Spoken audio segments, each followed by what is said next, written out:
Okay, good evening, everybody. And you can hear me and see me. Welcome to tonight's October webinar, and thanks for hanging out here with us before the Packer Bears game or before the National League Championship Series, if that's what that's what your pleasure is, if that's what you're gonna watch. So thanks a lot for joining in. So for those of you who aren't real familiar with this, there is a chat box on the right-hand side of your screen. You can feel free to chime in and ask questions, and that's where we can interact. So basically what we're going to do tonight is we're going to take a look at some thoughts about both candidates' campaigns and messages just a few weeks before the election here, and time is ticking away, and hopefully all of you, if you didn't watch the whole debate, if you had something pressing to do and or just couldn't stand to listen for an hour and a half, hopefully you caught some highlights, and we'll be looking at some of those highlights here tonight, I'm sure, things that you've seen already, and just provide some commentary, hopefully spark a little bit of discussion, and give you something to think about and move forward with, because it's time to start thinking post-election. Just in terms of from where I'm coming from here, just some thoughts about the campaign and the debate up to this point. I think we've moved from a very, very close, tight race between Trump and Clinton to kind of seeing Trump go off the rails here a little bit since the last couple debates. And we're going to look at one of the reasons for that a little bit later. But one thing that I think is, that I feel fairly secure in saying, and it's more based on people voting against Trump than it is people voting for Clinton. And I think the surveys and all the polls that we've seen are really indicating that that's the case. That people are going to vote against Trump because he goes against what people's really core values are. Whether you're a Republican or a Democrat, there are some sensibilities that he just completely violates and throws out the window. And at the end of the day, it's going to be about who more closely aligns with your values and your principles than how people are in the issues. So in those terms, I think it's safe to say that Clinton will be the first woman president. That being said, there are a couple side effects that this whole campaign and this whole process has had. And the primary one is that it is really forcing a lot of people to stay home. And we're going to see that in large numbers in the millennials and in the African American and Hispanic communities. Of course, the irony being that the African American and Hispanic communities are the ones that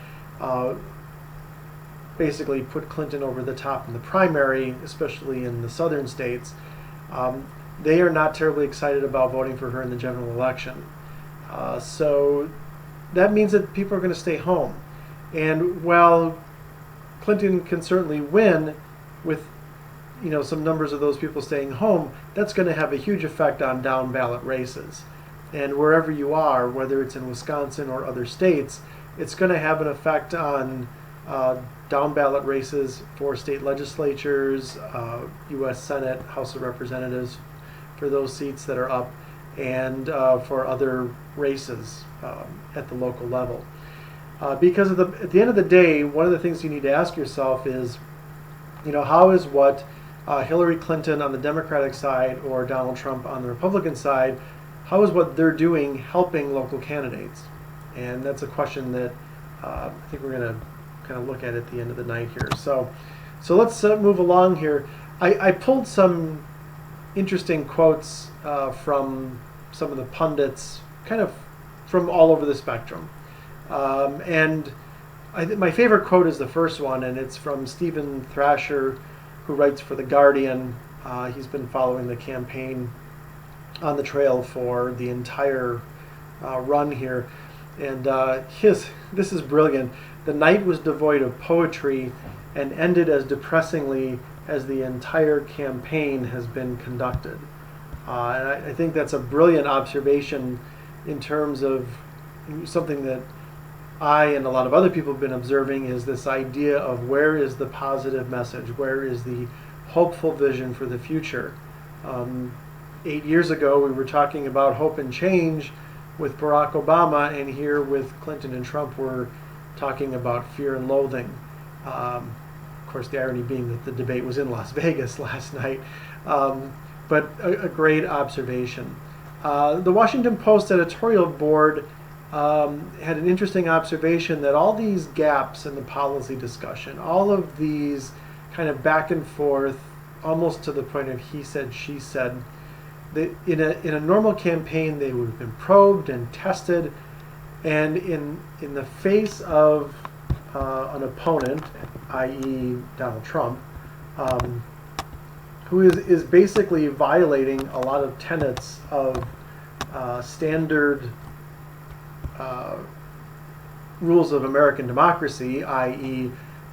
He may not go gently into that good night come the results of the election, that they fade to the status of trivia. And that's really important in terms of political discourse, because there are a lot of things that need to be discussed and different sets of values that need to be examined, and we're not doing that because one person is dominating the conversation, and all the other conversation is going in the direction of his frame, of his values. The next one is from a pair of New York Times reporters who made a really interesting observation, was that I didn't see this anywhere else, but it's a brilliant observation, is that Clinton herself turned into a relentless tormentor, condescending to Trump repeatedly, deploying some of his own trademark tactics against him. And we'll see that in some of the clips that came up. And then the USA Today op-ed appearing in the Milwaukee Journal-Sentinel today said that only in 2016 would the first drama of the debate be at the very beginning, when they would not shake hands. The fact that they didn't neither before nor after, and then simply saying that is how ugly this campaign has become. And of course, why will so many people stay home? There is a really good answer for why so many people will stay home. And then the next piece there, the final one, even some Republicans, and this is from a focus group that Politico conducted, even some Republicans who thought Trump performed well lamented his answer to Wallace's question about accepting the validity of the election returns. One Nevada Republican called it Trump's worst moment of an otherwise adequate debate performance. And that really sums up kind of what I was thinking in terms of how Trump was dominating the framing, dominating the messaging, etc. So there's what the pundits thought. So now we're going to take a listen and a look to some of the all-important messages from some key issue areas that I pulled out of the debate based on not only what the media has been saying, but kind of what both conservatives and progressives are focusing on in the election. So this first one is going to be some highlights of the Supreme Court and Constitution discussion. So brief clips here. So here we go. Will, in effect, determine the balance of the court for what could be the next quarter century. First of all, where do you want to see the court take the country? And secondly, what's your view on how the Constitution should be interpreted? Do the founders' words mean what they say, or is it a living document to be applied flexibly according to changing circumstances? In this segment, Secretary Clinton, you go first. You have 2 minutes. Thank you very much, Chris, and thanks to UNLV for hosting us. You know, I think when we talk about the Supreme Court, it really raises the central issue in this election, namely, what kind of country are we going to be? What kind of opportunities will we provide for our citizens? What kind of rights will Americans have? And I feel strongly that the Supreme Court needs to stand on the side of the American people, not on the side of the powerful, corporations, and the wealthy. For me, that means that we need a Supreme Court that will stand up on behalf of women's rights, on behalf of the rights of the LGBT community, that will stand up and say no to Citizens United, a decision that has undermined the election system in our country because of the way it permits dark, unaccountable money to come into our electoral system. I have major disagreements with my opponent about these issues and others that will be before the Supreme Court. But I feel that at this point in our country's history, it is important that we not reverse marriage equality, that we not reverse Roe v. Wade, that we stand up against. So I'm just going to jump in there. We'll get back to it when Trump comes in, but you'll see what Clinton has done is she's talking about the question, what kind of country do we want for the future, which is a great question. The only problem with the way she asked it at the beginning is she hasn't framed her answer. You don't think of the answer in terms of a progressive message. And then she kind of gives you the idea, stand on the side of the American people, not the corporations on the wealthy, stand up for all of us, which again is relatively a good message, relatively progressive. But then she does this thing where she defines our rights, the idea of rights, by issue groups. Marriage equality, in terms of LGBT rights, Roe versus Wade, women's health, overturning Citizens United, money in politics, Second Amendment. She actually calls for defense of the Second Amendment with common sense regulations. So she's really mixing her metaphors here, and that ends up being a problem, as we'll see. So we'll go back to Citizens United. We stand up for the rights of people in the workplace, that we stand up and basically say the Supreme Court should represent all of us. That's how I see the court, and the kind of people that I would be looking to nominate to the court would be in the great tradition of standing up to the powerful, standing up on behalf of our rights as Americans. And I look forward to having that opportunity. I would hope that the Senate would do its job and confirm the nominee that President Obama has sent to them. That's the way the Constitution fundamentally should operate. The president nominates, and then the Senate advises and consents or not, but they go forward with the process. Secretary Clinton, thank you. Mr. Trump, same question. Where do you want to see the court take the country, and how do you believe the Constitution should be interpreted? Well, first of all, it's great to be with you, and thank you, everybody. The Supreme Court, it's what it's all about. Our country is it's just so imperative that we have the right justices. Something happened recently where Justice Ginsburg made some very, very inappropriate statements toward me and toward a tremendous number of people, many, many millions of people that I represent, and she was forced to apologize, and apologize she did. But these were statements that should never, ever have been made. We need a Supreme Court that, in my opinion, is going to uphold the Second Amendment and all amendments, but the Second Amendment, which is under absolute siege.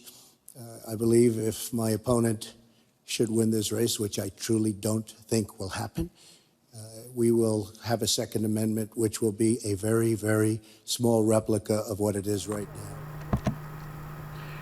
So I'll just jump in on Trump there, because he's going to repeat a lot of what he said. The biggest thing is he's talking about having the right justices.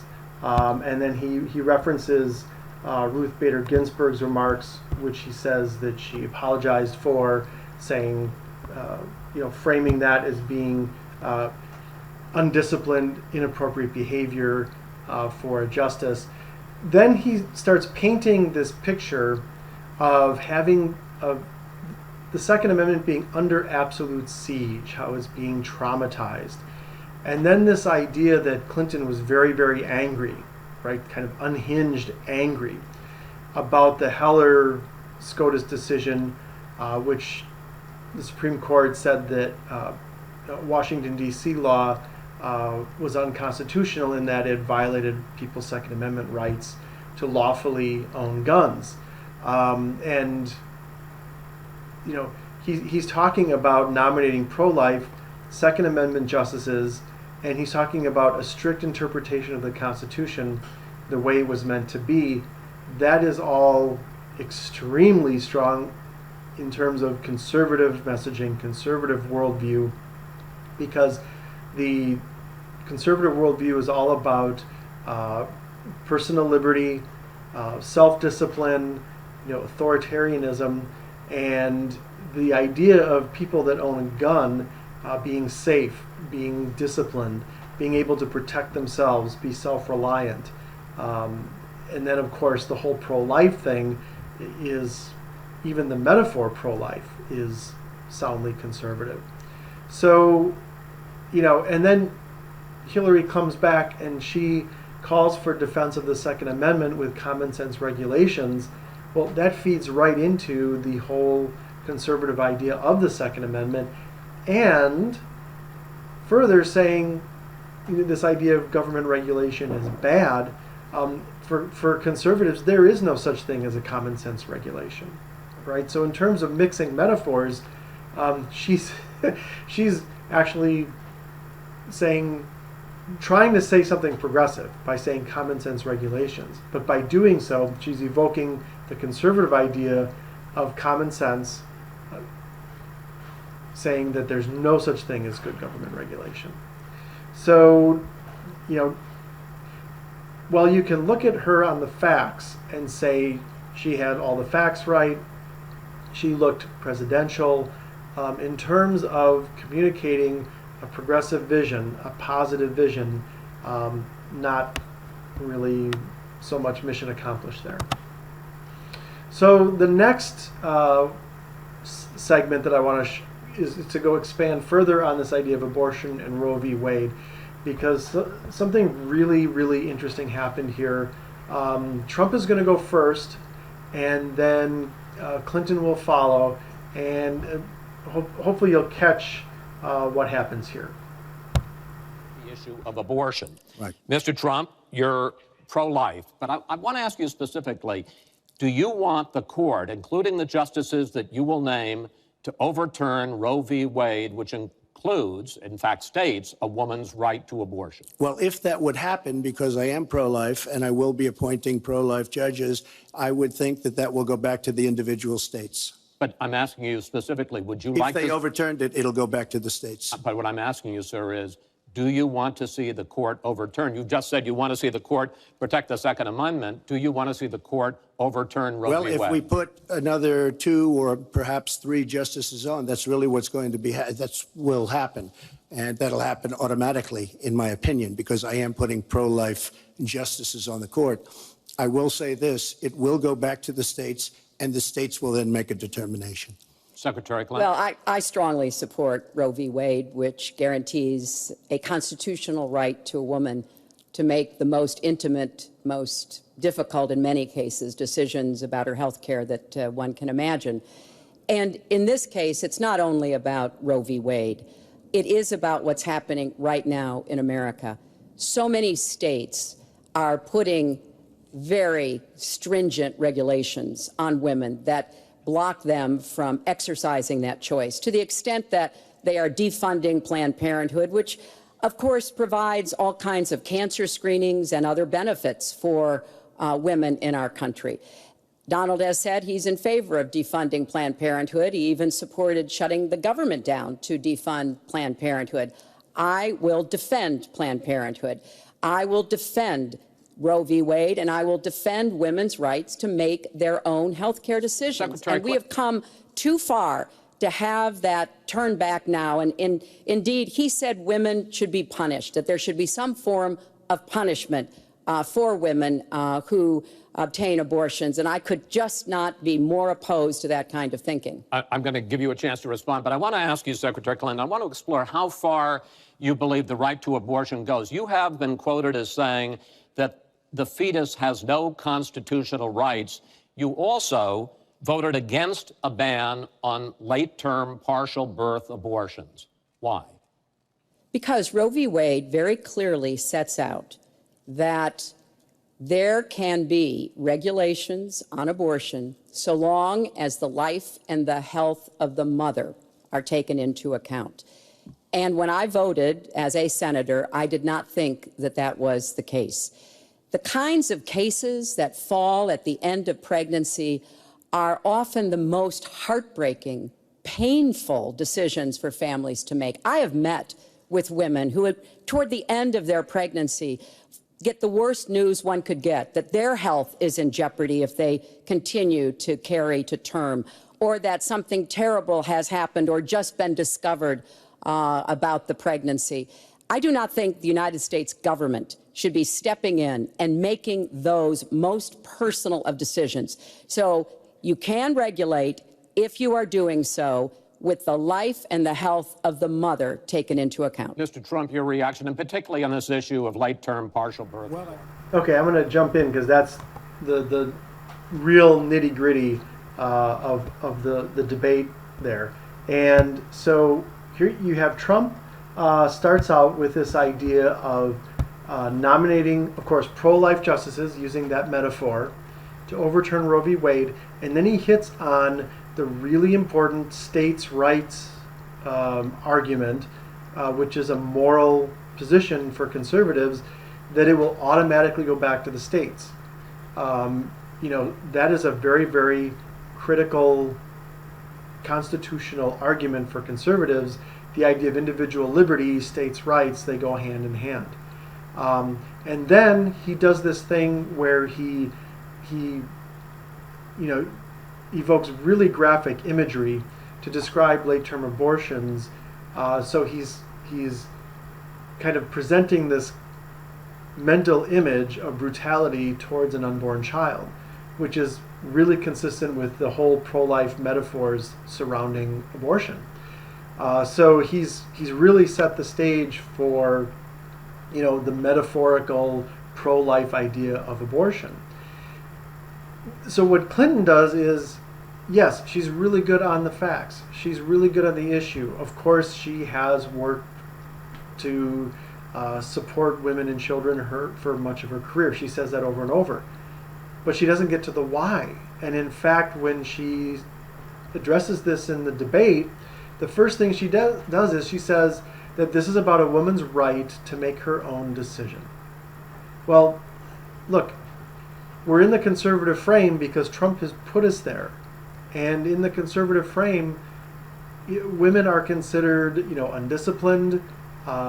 Women who get pregnant out of wedlock are undisciplined, and they should carry the child to term as punishment for their lack of discipline. I mean, that's what conservatives think. So, she's not countering that argument. And then she talks about placing regulations on abortion, that the government has no business placing regulations on abortion, and government has no business getting involved in these decisions. That is, an outright evoking of the conservative principle that government is immoral. And this is a message that Planned Parenthood has been pushing for well on a year in states and all over the country as a way to kind of win over conservatives. But the problem is that it is evoking something very dangerous in terms of the big picture. And it is this idea that conservatives have succeeded in putting up a firewall between people and the government. And if we want people involved in democracy, if we want people to get involved in our political process, they're less likely to do so if they don't trust the government and if they think the government is immoral. So here is the Democratic presidential candidate saying the government is immoral, they have no business getting involved in people's lives. When what she should be saying, the progressive thing to say, is the government and our elected officials have a moral responsibility to protect a woman's freedom to control her own body. Right? That's what they should be saying. The people that we elect and the government, which is the people, we have a responsibility to others to ensure that they have the freedom to make those decisions, right?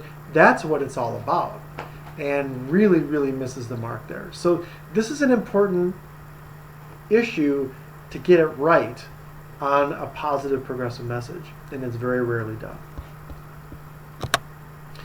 So next, we're going to look at the economy. Of course, in thinking of Clinton, and then of course Bill Clinton said it's the economy, stupid, and this tends to be the biggest issue that people will vote for. And on this particular point, you are going to notice that both candidates, no surprise here, evoke a largely conservative message. That is a plan that has been analyzed by independent experts, which said that it could produce 10 million new jobs. By contrast, Donald's plan has been analyzed to conclude it might lose 3.5 million jobs. Why? Because his whole plan is to cut taxes, to give the biggest tax breaks ever to the wealthy and to corporations, adding $20 trillion to our debt and causing the kind of dislocation that we have seen before, because it truly will be trickle-down economics on steroids. So the plan I have, I think, will actually produce greater opportunities. The plan he has will cost us jobs and possibly lead to another great recession. Secretary, thank you. Mr. Trump, why will your plan create more jobs and growth than Secretary Clinton? Well, first of all, before I start on my plan, her plan is going to raise taxes and even double your taxes. Her tax plan is a disaster. And she can say all she wants about college tuition, and I'm a big proponent. We're going to do a lot of things for college tuition, but the rest of the public's going to be paying for it. We will have a massive tax increase under Hillary Clinton's plan. But I'd like to start off where we left, because when I said Japan and Germany, and I'm not to single them out, but South Korea, these are very rich, powerful countries. Saudi Arabia, nothing but money. We protect Saudi Arabia. Why aren't they paying? She immediately, when she heard this, I questioned it. And I questioned NATO. Why aren't the NATO questioned? Why aren't they paying? Because they weren't paying. Since I did this was a year ago, all of a sudden they're paying. And I've been given a lot of credit for it. All of a sudden they're starting to pay up. They have to pay up. We're protecting people. They have to pay up. And I'm a big fan of NATO, but they have to pay up. She comes out and said, we love our allies. We think our allies are great. Well, it's awfully hard to get them to pay up when you have somebody saying, we think how great they are. We have to tell Japan in a very nice way. We have to tell Germany, all of these countries, South Korea, we have to say. Okay, so obviously Donald starts getting in the weeds a little bit on foreign policy, and I don't want to get too off track here because this economy stuff is really important. And yeah, really good comments in the comment section there. So yeah, thanks for those. I responded there during the video. So look, what's the first thing that you hear Clinton talking about? Taxes, taxes, taxes, right? She starts out by saying, we're going to have the biggest jobs program since World War II because America thrives when the middle class thrives, right? And in some ways, this kind of drives me crazy about the recent Democratic strategies in terms of messaging. Because pay attention, everything is about the middle class this, the middle class that, and working families this, and working families that. They focus on that because it focus groups really well. But aren't we more than a nation of the middle class? In fact, isn't the middle class shrinking? Aren't there more people in poverty? What about when people in poverty have opportunities, the same kind of opportunities that anyone can have? I mean, it's this whole idea of pandering to issue groups. And obviously, middle class and working families is a reference to the labor issue and unions. And not that that's bad in terms of, focusing on that as an issue, but in terms of, providing hope and inspiring people, when you just keep hearing about the middle class, what about people that aren't in the middle class? What about the students that, don't earn even near poverty wages? What about people who have just been thrown out of work that are no longer in the middle class? What about people who've been unemployed since, 2011, 2012. So, that's it's a big problem. So that's the first thing she says, right? Then she starts talking about competition, right? Another big Democratic mistake, right? We have to be able to compete with high wage countries. Well, competition is largely in the conservative frame because only the strong, the disciplined will succeed. Everybody else deserves their poverty. They deserve their failure because they're just not disciplined enough. Right? So that's what we're talking about when the idea of competition comes in. And then, Clinton actually demeaned the concept of a liberal arts or humanities degree when she started talking about preparing young people for the jobs of the future by focusing on technology, focusing on what she called real apprenticeships. And actually said that parents need to talk to their kids about what kind of education they should get if they want a job. In terms of progressive values and how we should communicate a positive vision for the future, that is absolutely the wrong message. That is a conservative message because conservatives say that education is to get a job, right? You get the discipline and the skills you need to come out of school and get a job, right? What is education for? I mean, how many of us in 5th or 6th grade, or even in high school for that matter, knew what we wanted to be when we grew up? Or even dreamed that we would be where we are today when we were in high school? I would say a very low number of people. And so this is a very, very conservative message she's communicating. She talks about creating 10 million new jobs. We know job creation is a conservative metaphor. And then she talks about, as you heard there, Trump's plan will cut taxes, the biggest tax cuts in history. And I guarantee you, when she said that, every conservative who is even possibly leaning toward Trump threw up their hands in the air and said, great. Another reason not to vote for Hillary and to vote for Trump. So, and then of course the one kind of pandering to Sanders supporters she did was she dropped his name on student debt, right? Though her plan is not a college for all program.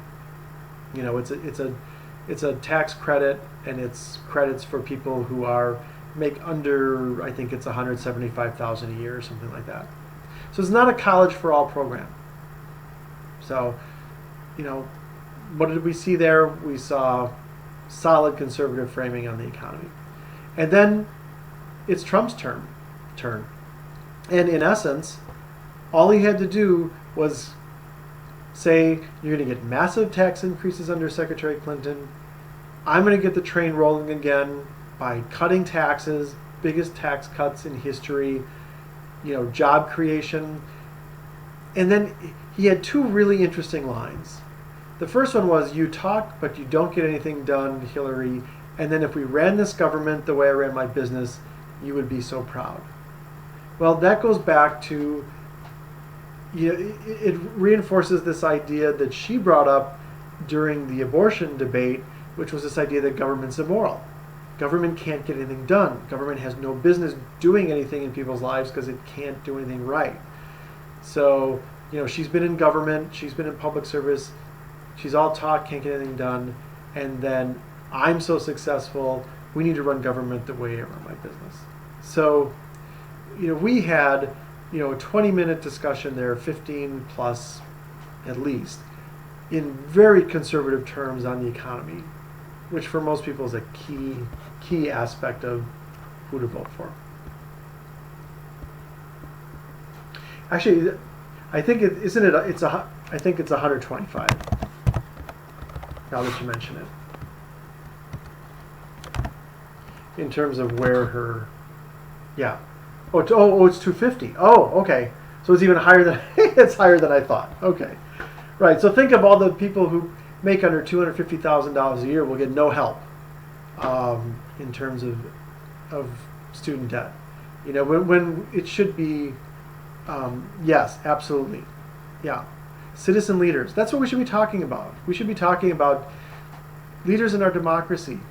People who are citizen leaders, people who have empathy and will take care of people in our community, et cetera, et cetera. Absolutely right.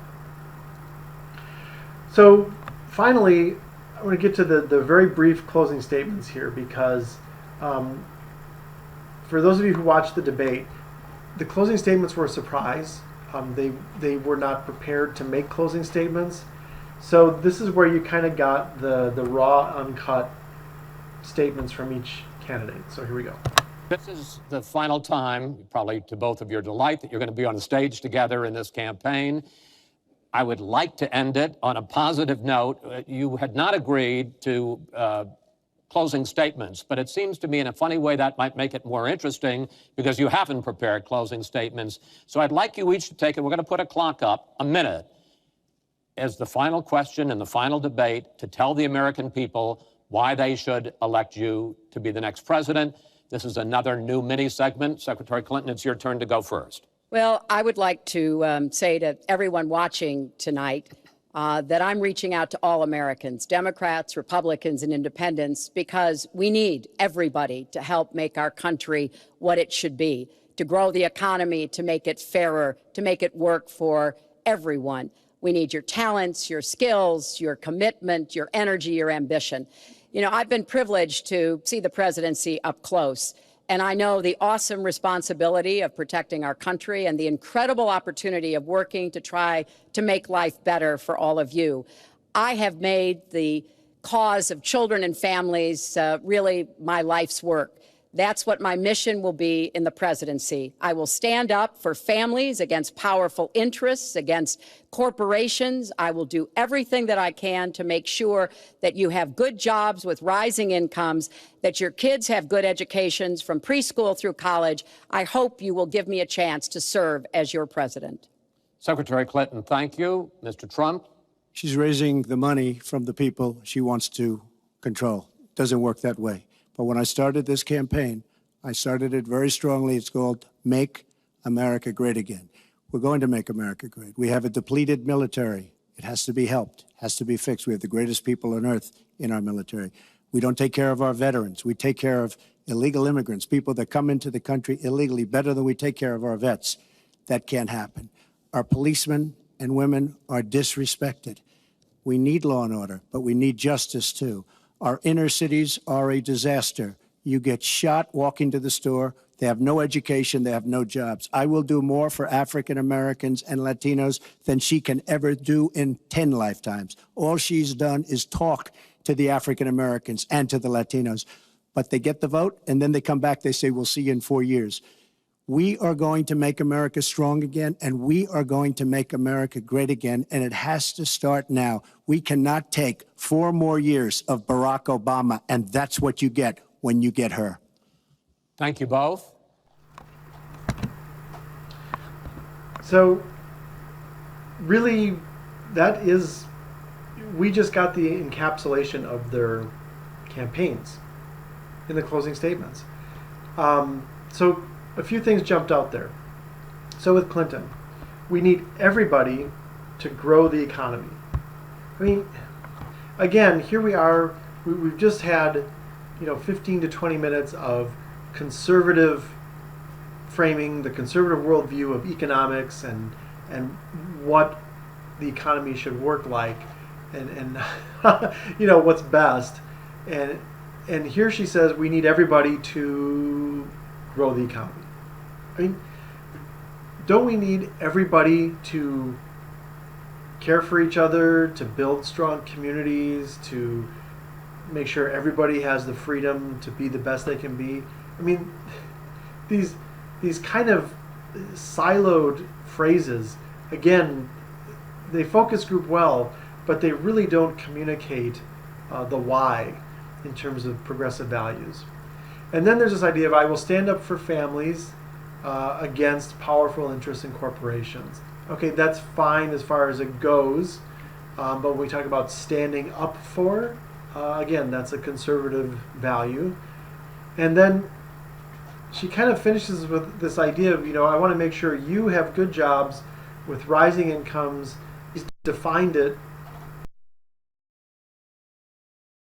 So, talking about picture, moving the nation forward, not so much. And then right back to his strong messaging of make America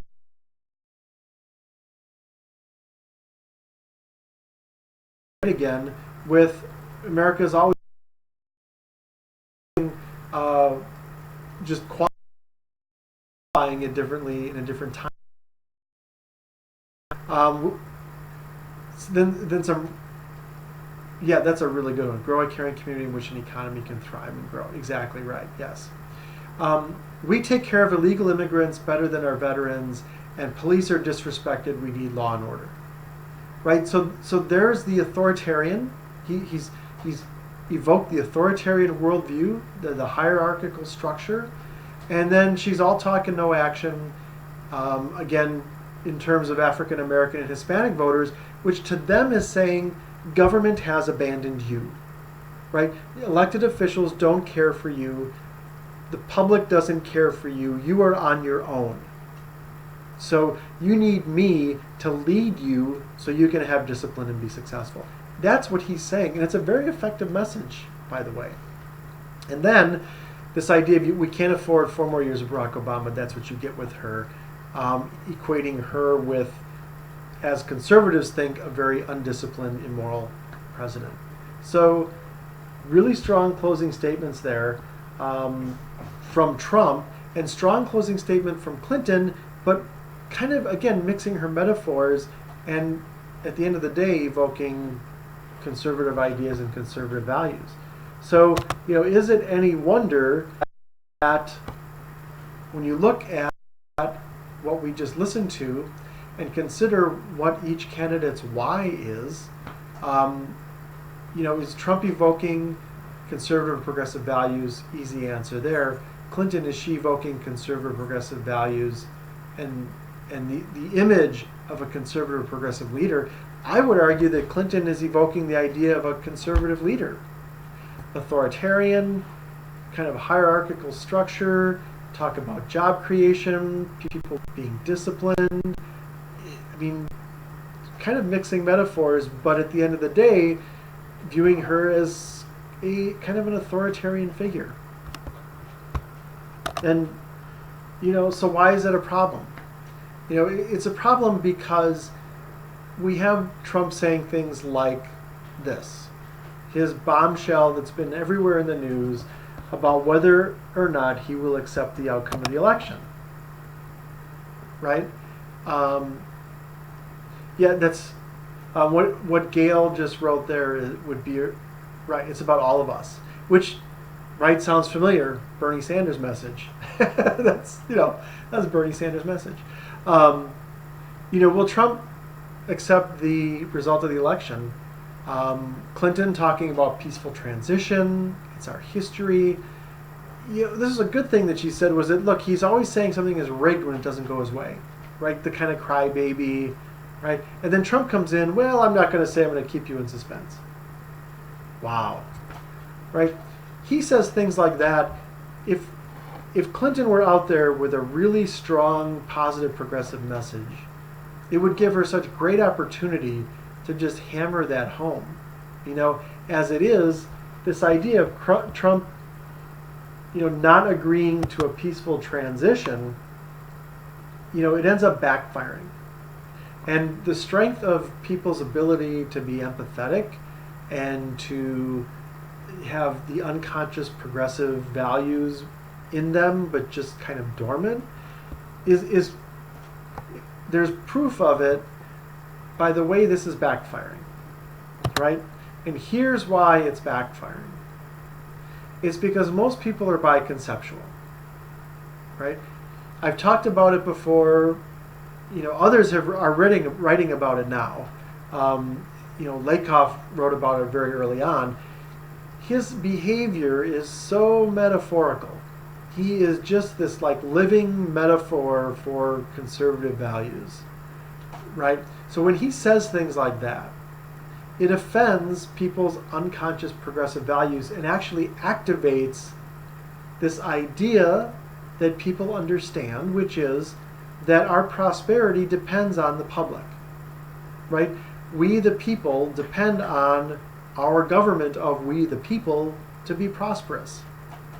Even unconsciously, people believe that. So when Trump says something like, nope, I'm going to throw that all out the window, sorry, not when he says it, when he evokes that idea, when he unconsciously evokes this idea that, hey, you know, I'm the decider here, I'm the authoritarian figure, this isn't over until I say it's over, that whole kind of tough guy thing, you know, when he says that, it so offends people's sensibility that we, the people, are the government, and we need that to exist successfully if we are to prosper, that they react the way they're reacting. And of course, now we're seeing even Republicans, biconceptual Republicans, dropping Trump like a hot potato because of that, to coin a metaphor, because of that statement. So in our closing time here tonight, I want to look at what do we do now, because we need to look forward from this election. We need to, when Hillary Clinton is president, which I really think that will be the case. I'd be very shocked if Trump pulls it off, unless something happens in the next couple of weeks. So, but what do we do now? Because we need to rebuild the progressive movement. We need to build it up from the ashes. We need to hold our elected officials' feet to the fire, even the Democrats, to forward progressive values. And as all, I think everybody on the call knows, I'm working on that. I know many of you are in your communities, but I am going to be blogging a lot about this. Be part of the solution. After the election, be part of the solution. Get involved with local efforts to organize progressives, because this isn't going to start from the top down. Okay, it's not going to happen from the top of the party down. It's going to happen with grassroots people, with regular people, independents, homeless Republicans coming together to build something new that everybody cares about. And then be active in your community campaigns. Look, there are nonpartisan local elections coming up, state Supreme Court coming up. Be active in those community campaigns to build progressive foundations with really, truly progressive candidates that always use positive, progressive messaging that gives people hope for real change. And then, of course, the reason you're all here tonight is to practice. And that's something I'm going to be pushing as well in the coming weeks as we build up to the election and afterwards. So, in closing, you've seen these before. I'm going to hammer them home again. Hammer these nonpartisan values, because I've found these values resonate with Republicans and independents. And these will be up on the website afterwards, so you can look at them. But, freedom comes with responsibility, right? If you're going to have the freedom to own a gun, you have to take responsibility not only for yourself, but for the people around you, right? Democracy succeeds when we care for each other. Private life and prosperity depends on the public. We talked about that before. And then, why is it so important for our elected officials to be accountable to us? Because they have a moral responsibility to protect and empower the people they serve. And that everything is connected there. Every point there is connected with the other. And then finally, I'm putting out these phrases that we can use on every issue, right? And they evoke the idea of community, which is really showing to be very powerful. Talk about the idea of prosperity and freedom in the context of community, right? All the things we do together in terms of community. Think of Elizabeth Warren. Channel her. She always talks about all the wonderful things we do together. And then talk about the consequences of acting in your own self-interest through greed. people should have been talking about Donald Trump as being greedy and self-interested long ago, and how people who act in their own self-interest betray our trust when elected officials behave that way, and how that destroys our democracy, and that is a result of them only caring about themselves, not we the people. And those can work on every issue, right? Those are not issue specific. And with that, obviously there's been some good discussion in the chat room already. And yeah, right, Mike McCabe talks about this all the time. Mike McCabe talks about the idea of, top. I would prefer not to say top versus bottom, but in terms of where the power is, top to bottom, not right to left, because we don't want to reinforce the silo of top versus bottom. Look, there are a lot of very wealthy people who have great progressive values. They pay their taxes. They advocate for paying higher taxes. They are involved in their community. They care for other people.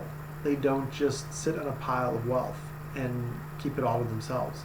So, to Gail's point, this is about all of us and what we want to be for the future. And I think it's up to us to define what that looks like with effective language and good framing. So with that, we're done a little early. So you've got time to put up your double screen of the National League Championship Series and the football game, or you can continue to do what you were doing. So thanks to everybody. Good discussion. The comments will be up when this goes up on the web, so people can follow along with that. So fantastic. Thanks to everybody, and have a good night. And look, the final thing I'm going to say tonight is that